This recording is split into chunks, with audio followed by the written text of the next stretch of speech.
I just realized it's the middle of May and we still have the winter tire setup on my 340. Now granted, it did only just get warm, but let's change over to some summers. We have a nice fresh set from Continental. We got the Extreme Contact Sport 02s. We got 245 4018 in the front. And the rear is actually a pretty thick setup that I hope fits. Where's the size? I don't even know. Hello? Oh.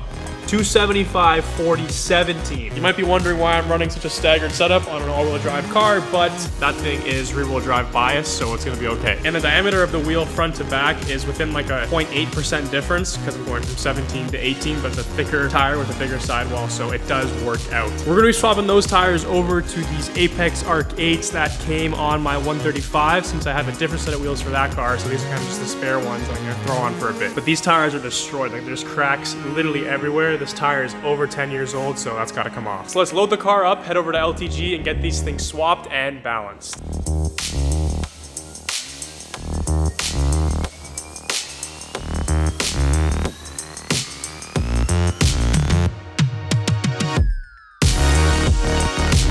Unfortunately, we had a slight hiccup with the wheels. I don't really know what to say other than this was not the plan, but I don't hate it. Mismatching wheels might just be in. We got the Arcates set up in the back and the E64's winter rims with the Extreme Contact Sport 02s from Continental in the front. And now I have a proper summer tire setup. I was originally pretty concerned with if these would fit, but I guess with the offset on the rim, it doesn't rub on anything, it clears the shock, and it actually works out pretty well. Somehow I rubbed less on this setup than I did with my winter setup, which was a 225 45 18 in the front and a 245 40 18 in the rear. The problem that we had with the Arcates in the front was the offset was too high, meaning it was sitting too far in, so it was hitting, the tire was actually hitting the collar on my shock. So basically the car would be undrivable if I put that on. It just was not going to fit. So we tried to put some spacers on to push the wheel out, but then I didn't have any extended lug nuts to accommodate for the gap between the hub and the wheel. I didn't have time to get extended lug nuts because I was in a rush, because if you couldn't tell, I'm at a giant racetrack in a different country, which I drove to from Canada, a 6-hour drive this morning with Victor. It was a pretty good drive. Bro, this freaking Z06 looks so good. It's so aggressive from the back. And it's just this old white dude that is paying me no mind. Gosh darn it, that looks fire. I don't think I've ever seen one in person. Goodbye.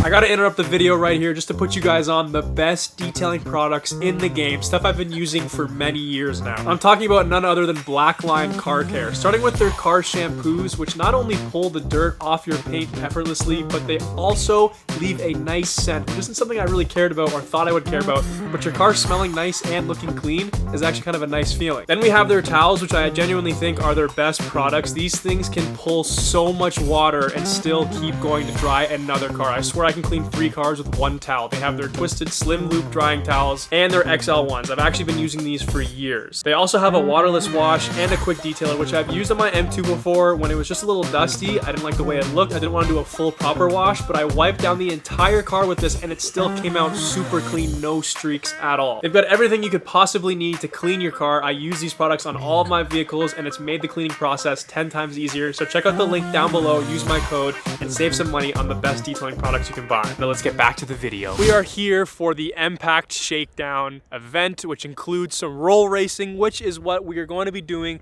tomorrow, even though it might rain, so hopefully I don't go into a wall and the weather permits for us to have some fun. I'm gonna run my car against Victor and a ton of other fast cars that are gonna be here. Unfortunately, the day got shut down because it was too cold and there was complete downpour the entire time, so we did not get to race at all, which sucked because we drove 6 hours for this and I thought it was gonna be a really cool content day with a bunch of racing, but I ended up not being able to film anything. So please allow me to transition this content into a really fun dyno day. Enjoy. Do you see what's in the back seat? It's a jug of E. Why am I driving with a jug of E? Well, today is the day we are finally dyno tuning, not really tuning, it's kind of already tuned, but running the 340 on the dyno. And we've also got Victor's Big Turbo S55 M3 that's gonna run some numbers, and Max's Big Turbo S55 M2 competition. We have to drive around with the jugs of E because in Canada, we're at a gas station right now, there is no ethanol pumps anywhere. It's impossible to get E at the pump, which sucks because it makes it a lot more expensive for us to get because we have to order it by the barrel. But the plus side is that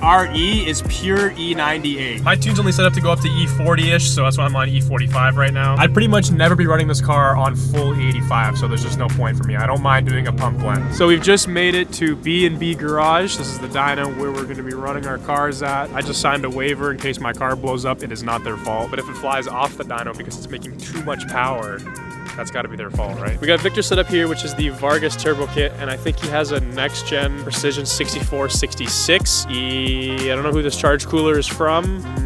Some oil cooling, but I think in terms of power, like that's pretty much it. He has an upgraded low pressure fuel pump. Everything else is pretty much factory. Some cooling mods, callus downpipe, whatever. He seems to think that his car on, I think E60 or 85, I'm not sure what he's running, will make over 700 wheel. Pump gas is probably around like 550. My car has the Wagner tuning intake manifold, the Nostrum stage 1 upgraded fuel injectors, a BimmerNetwork or Dynamic Auto Works Ultraflow 6969 turbo, Dorch stage 2 high pressure fuel pump, heat exchanger, a bunch of other cooling mods. I think that's it for my performance. My turbo is giant for the power that I'm making. Like this turbo can run up to, I think, 1100 wheel. That's what the owner of the company, they have a 340 and that's what their car runs. My car, I think on E40 will top out at like 630, 640 because my low pressure fuel pump is stock, which only caps to about 600 wheel. But I want to keep it under that anyways because the transmission cannot really survive too long with that much torque. So I definitely could have gone with a much smaller turbo for the power goals that I'm doing on this thing. There was a point where I did want to do like a stage 2 built trans to make more power and kind of make it like a super fun drag car, but it is just a ton of money. And I don't know if this is a car that I want to sink a bunch of money into. Like I've already had it for almost a year now. So in terms of a business perspective, is it worth it? I don't know. I've had a lot of fun with it. I'm still having a lot of fun with it. Pump gas, I don't really know what this thing makes. Like I think we're at about 21 PSI. So it's like, it could be anywhere from mid 400 wheel to high 400 wheel, somewhere around there. I'm not sure. It's kind of hard to push pump on these motors. On top of that, people always complain about how bad Canadian gas is. But I know that my E40 map is, I think, about 31 PSI. So my car from pump to E, I swear, it's like a completely different vehicle. It feels so much different. It's way faster on ethanol. Max's car is basically on the exact setup as Victor's, except he has a Euroway Motors turbo kit with also a 64, 66, but his is a first gen. Oh, yours is next gen. Okay, this is gen 2. Oh yeah, the biggest difference is that this kit has an open dump and Victor's kit has a recirculating wastegate. Damn, you guys actually don't have anything else. It's literally just the turbo kit, low pressure fuel pump, and that's it, right? Oh yeah, you're both on port injection and motive. I forgot about that. Oil thermostat.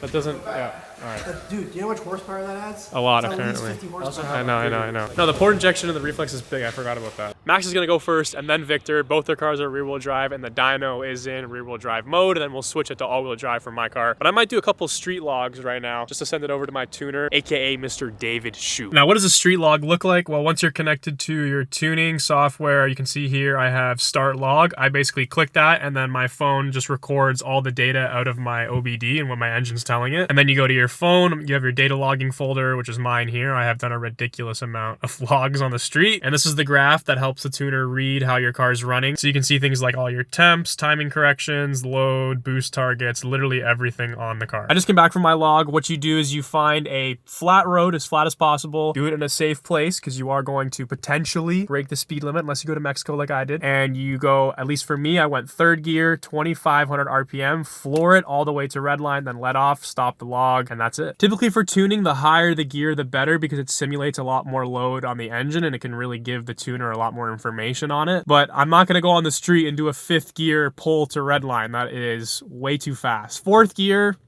depends on where you are, but I typically stick with third. Now, if you go on the dyno, like we're doing here for Max and Victor, Victor's gonna be doing some actual ethanol tuning. He's gonna be thinking fourth or fifth gear, so higher gear, more load, but we're on the dyno, so it's safe. People will say different things about what they think is better for tuning processes, like if you should do a street tune or a dyno tune, because dyno is going to give you consistent runs every single time. It's the same load. The car's in the same spot, you're doing the same pull over and over and over and over again. It's the same amount of wind with a fan hitting the car. Everything is consistent. On the street, things can be a bit different if you're not on the same road, the same flat surface. Different airflow, aerodynamics on the car, more load. You also have to consider traction on the street. The dyno, you have a lot more traction. But obviously, street driving is what you do. You don't drive on a dyno. So when you get all those numbers dialed in perfectly from a street tune, people can argue that it's the most effective way to get your car running, how it's actually going to perform on the street.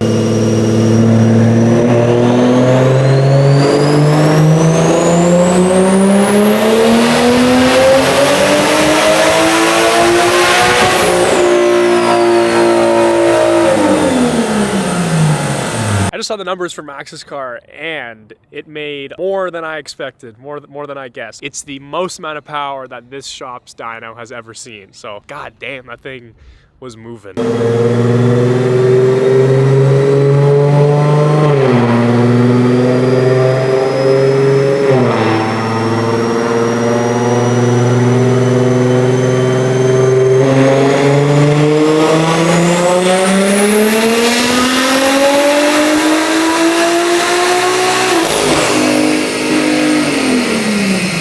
I actually think I'm deaf in both of my ears. That was so goddamn loud.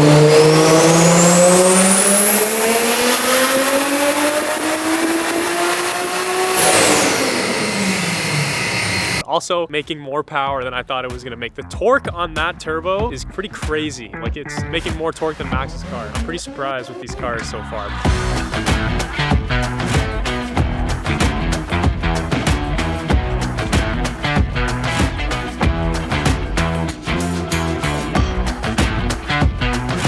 Before we do a run, we gotta throw this thing in dyno mode so it doesn't trip out. There's a little button here you just hold, and then find start roller mode DSC off. I'm gonna hold to confirm. It's so much easier to tell on pre-LCI if it's in dyno mode. I think it is. I followed all the steps, so let's do a run and see if it trips out or not.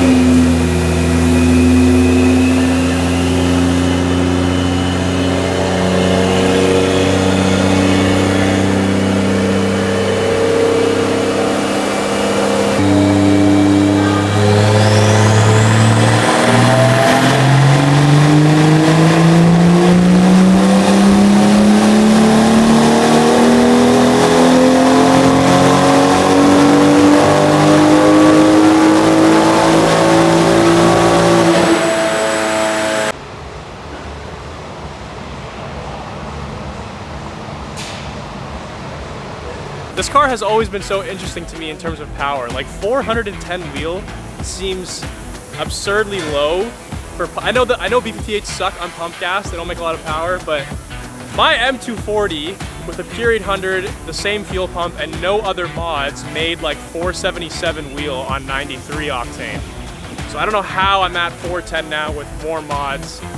A bigger turbo. Like the B58 platform I know is amazing, but for me, I feel like I have bad luck with this stuff. I don't know why. I know it's gonna make a lot more jam on E, but even on pump, the car does not feel that slow. It does not feel bad at all. Let's see what the E does.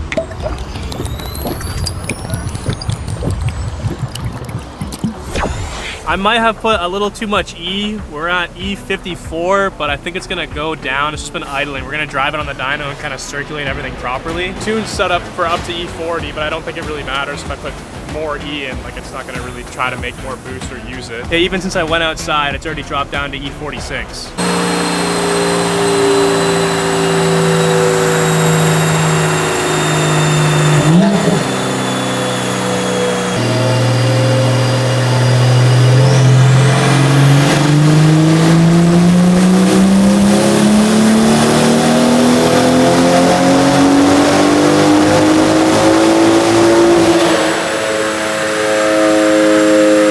This is what I mean by this car sucks on pump and it's way better on E.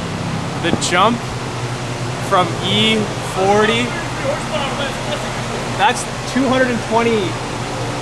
That is crazy, dude. 633 and 590. That is insane. Look at even up here too, like how heavy this thing pulls to top end.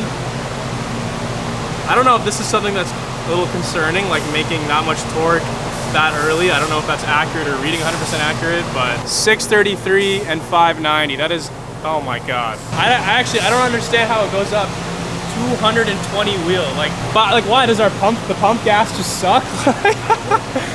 Oh, we've got the pump run and the E40 run overlaid here now. Like, this is just ridiculous. Come on. Just from E40, just from a little bit of fueling difference. You can see here too, like the boost is so linear. That's the TunedByShoup, David Shoup special. Comes on so nicely and it's so consistent all the way through. Like, we probably could have gone maybe a little bit higher in the RPM range, just up to about 65, 66.